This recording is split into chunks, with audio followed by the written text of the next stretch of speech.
Nowadays, the issue is confused by reference to the president's authority as commander-in-chief.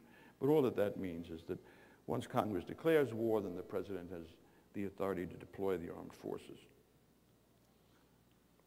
And even Alexander Hamilton, the great promoter of executive power, argued for ratification of the U.S. Constitution when that argument was going on in the Federalist, and wrote, "The president is to be commander-in-chief of the Army and Navy." This would mean nothing more than the supreme command and direction of the military and naval forces was in his hands. The power of the British king extends to the declaring of war and the raising and regulating of fleets and armies, all of which by our Constitution, by the Constitution under consideration, would pertain to the legislature.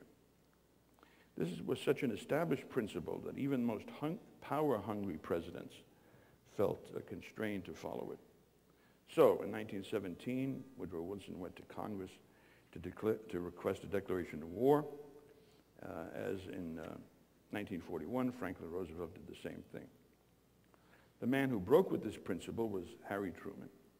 Now, along with Roosevelt, a great hero to those who call themselves conservatives in America today. He brought the United States into the Korean War without a declaration of war by Congress, which the great Robert Taft, known in his time as Mr. Republican, denounced as a usurpation of power. Incidentally, when I was a kid, I shook hands with Robert Taft. Robert, not William Howard, as some people are saying. And in fact, I was the head of students for Taft in New York City. It was never a large group. Incidentally, you may wish to take it as evidence against the Darwinian theory of evolution, that is, the evolution of a Republican Party from Robert Taft to George W. Bush.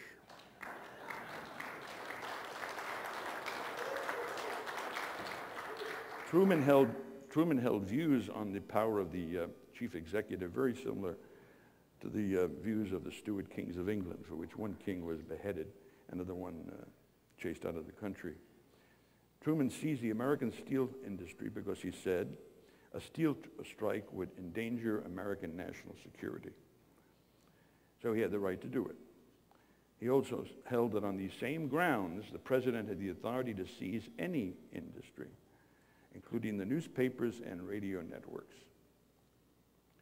Truman's takeover of the steel industry was annulled by the Supreme Court by a 6-3 vote. 2 more votes, and he would have gotten away with it. Our foreign wars are always accompanied by a barrage of official lies. The wars in the Middle East are obvious examples. Now, the people who bring us into those wars hardly manage to keep a straight face in their deception. They lie to us in our faces, lies that can be nailed with a few clicks on your computer, checked on the internet.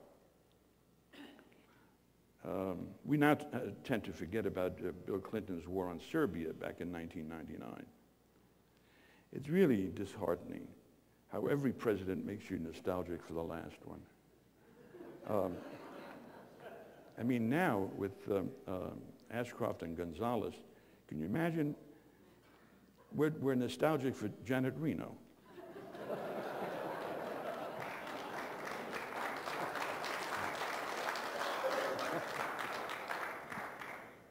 The pretext for killing thousands of Serbians and destroying the country's infrastructure was that the Serbian government was committing massive massacres, even genocide in Kosovo, a province of Serbia.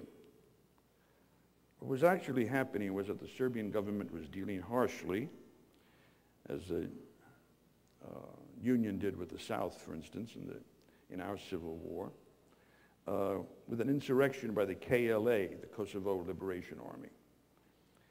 The aim of the KLA was to drive the Serbians from Kosovo, province of Serbia, ancient province, make it totally Albanian. How do we get involved in these people's problems? The KLA hadn't succeeded in taking over Kosovo until the U.S. Air Force came to their aid. The Serbian genocide against the Kosovo Albanians turned out to be another lie. Another lie. After the war, forensic teams scoured Kosovo.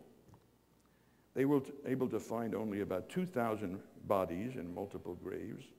They could not tell whether the bodies were of Serbs or Albanians, whether they were fighters or civilians, and under what circumstances they'd been killed. So much for genocide. Which everybody throws around nowadays. In modern times, there's been really just one demonstrated genocide as far as I'm concerned. Genocide doesn't mean mass killings. A lot of governments do mass killings. There was one attempt to annihilate and exterminate a whole people. Since the KLA victory in Kosovo, virtually all the remaining non-Albanians, the Serbs, the Gypsies, a few Jews, even the Turks, who are Muslims, have been ethnically cleansed under the indifferent eyes of the NATO peacekeepers. We have peacekeepers there, too. Hundreds of Christian churches, monasteries, and shrines have been demolished by the Muslim Albanians. And Kosovo is effectively independent of Serbia. But that was forgotten when the United States government proceeded to its next crusades. Today, the conservative jurists and politicians who are all for original intent and strict construction of the Constitution are agreed. The president may, simply on his own say-so, attack any country in the world, engage the United States anywhere in the world as he sees fit. The history of our departure from an America First foreign policy has been anything but auspicious, I would say. In addition, there are a number of theoretical considerations that weigh heavily against permitting our politicians to go poking around in the world, miring us in foreign problems that are none of our concern.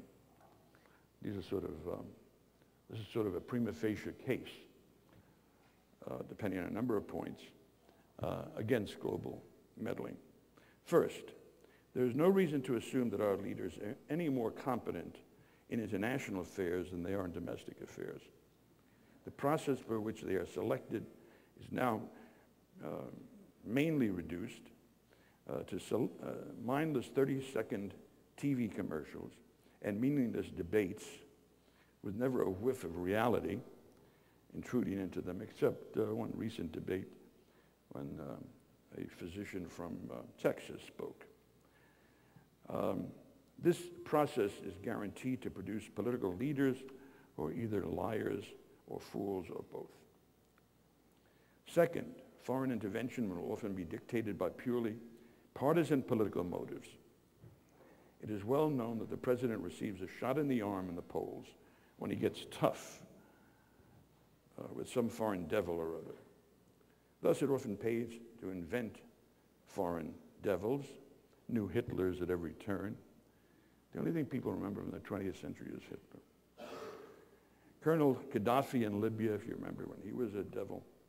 Adid in Somalia, General Sidris in Haiti, Milosevic in Serbia, Saddam Hussein, of course, and now Ahmadinejad in Iran, another Hitler, and who knows who tomorrow.